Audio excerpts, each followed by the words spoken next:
मैं डॉक्टर राम कुमार सिंह, हिंदी अध्यापक, ज्ञान निकेतन गर्ल्स स्कूल की ओर से आप सबका इस वीडियो व्याख्यान में स्वागत करता हूं। आज मैं केंद्रीय माध्यमिक शिक्षा बोर्ड दिल्ली द्वारा कक्षा द्वादश कोर्स ए के लिए निर्धारित पाठ्यपुस्तक वितान भाग 2 के जूझ पाठ के प्रश्नोत्तर भाग 2 पर प्रकाश डाल रहा हूं। आप सभी एकाग्रता एवं तल्लीनता के साथ सुनेंगे। जूझ पाठ का कुछ बोधात्मक प्रश्न हैं। उन बोधात्मक प्रश्नों पर मैं प्रकाश डाल रहा हूँ।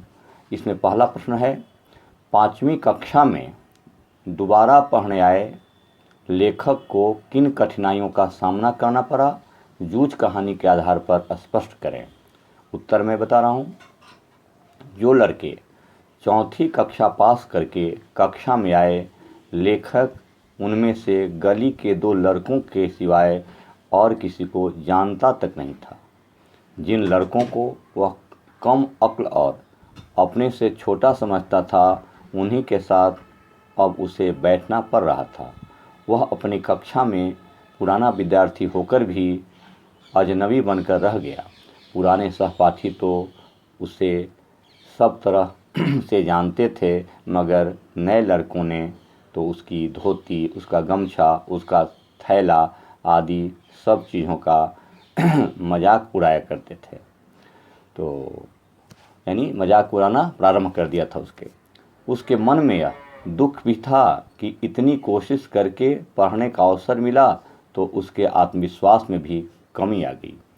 अब बोधात्मक प्रश्न के अंतर्गत दूसरा प्रश्न बन सकता है, जूझ कहानी में पिता को मनाने के लिए माँ और दत्ता जी राव की सहायता से एक चाल चली गई। क्या ऐसा करना या कहना ठीक है? उत्तर है इसका, जूझ कहानी में पिता को मनाने के लिए माँ और दत्ता जी राव की सहायता से एक चाल चली गई है। यह कहना बिल्कुल ठीक है। लेखक के पिता उसे पढ़ाना नहीं चाहते थे। वे खुद अयासी करने के लिए बच्चे को खेती के काम लगाना चाहते थे। पढ़ने की बात करने पर वे जंगली सूअर की तरह गुर्राते थे।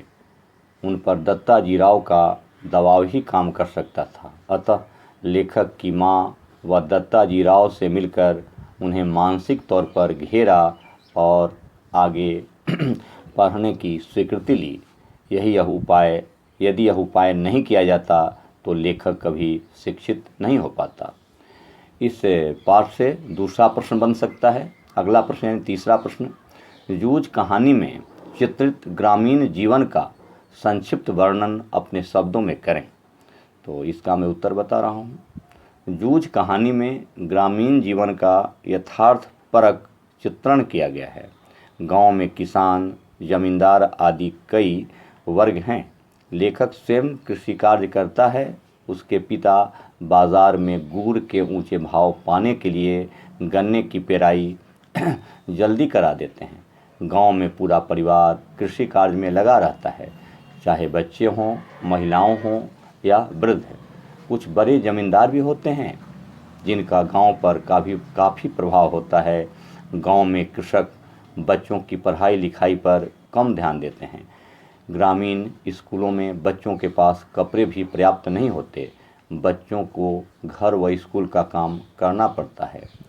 अब इस पाठ का अगला प्रश्न है, लेखक की माँ उसके पिता की आदतों से वाकिफ थी। लेखक की माँ ने लेखक का साथ किस प्रकार दिया?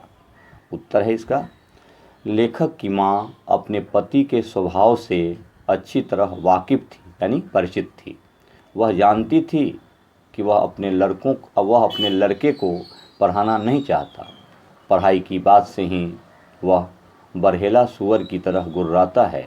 इसके बावजूद वह लेखक का साथ देती है और दत्ता जी राव के पास जाकर अपने पति के बारे में सारी बातें बताती हैं। अंत में वह देसाई को अपने आने की बात पति को न बताने के लिए भी कहती है। तो इस पाठ से अगला बोधात्मक प्रश्न बन सकता है। अगला प्रश्न है यानी 5वां प्रश्न, मंत्री नामक अध्यापक पर टिप्पणी करें। उत्तर है इसका, मंत्री नामक अध्यापक गणित पढ़ाते थे। वे प्रायः छड़ी का उपयोग नहीं करते थे। काम न करने वाले बच्चों की गर्दन हाथ से पकड़कर उनकी पीठ पर घूंसा लगाते थे। इस प्रकार से बच्चे के मन में दहशत थी।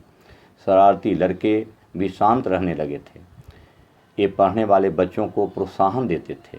अगर किसी का सवाल गलत हो जाता तो वे उसे समझाते थे। एक आध लड़के द्वारा मूर्खता करने पर उसे वहीं ठोक देते थे, यानी उसकी पिटाई करते थे।